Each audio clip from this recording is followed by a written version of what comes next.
হয়, প্ৰধানমন্ত্ৰী নৰেন্দ্ৰ মোদী ডাঙৰীয়াই কৰোণা ভাইৰাছ দূৰ কৰিবৰ কাৰণে যি বন্তি প্ৰজ্বলন কৰিবলৈ সকলোকে আহ্বান জনাইছিল, আমি ইতিমধ্যেই এগছি বন্তি প্ৰজ্বলন কৰিছোঁ।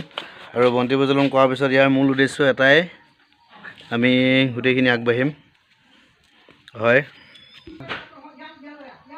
হয়, আমি সকলোৱে বন্তি প্ৰজ্বলন কৰিছোঁ আৰু কৰোণা ভাইৰাছৰ দূৰ কৰিবৰ কাৰণে যি বিশ্বত মহামাৰী সৃষ্টি কৰিছে, এই মহামাৰী দূৰ কৰিবৰ কাৰণে আমি ঘৰৰ প্ৰত্যেকেই এগছিকৈ চাকি জ্বলাইছোঁ। আৰু 9 মিনিটৰ কাৰণে বন্তি ইতিমধ্যে আমাৰ বৈদ্যুতিক বাল্ববিলাক বন্ধ কৰি দিয়া হৈছে আৰু টৰ্চ ব্যৱহাৰ কৰিছোঁ।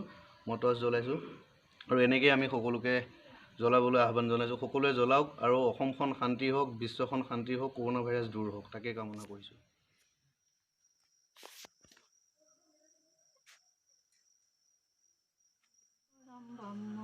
দীপং জ্যোতি জনাৰ্দনং দীপং জ্যোতি হৰে পাপং সন্ধ্যা দীপং নমস্তুতে শুভ্ৰং কৰোতি কৈলানং আয়ুৰ্বধন সম্পদায় শত্ৰু বুদ্ধি বিনাশয়ং সন্ধ্যা দীপং নমস্তুতে।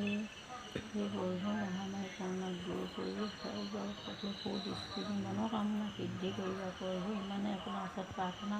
ওম শান্তি শান্তি শান্তি।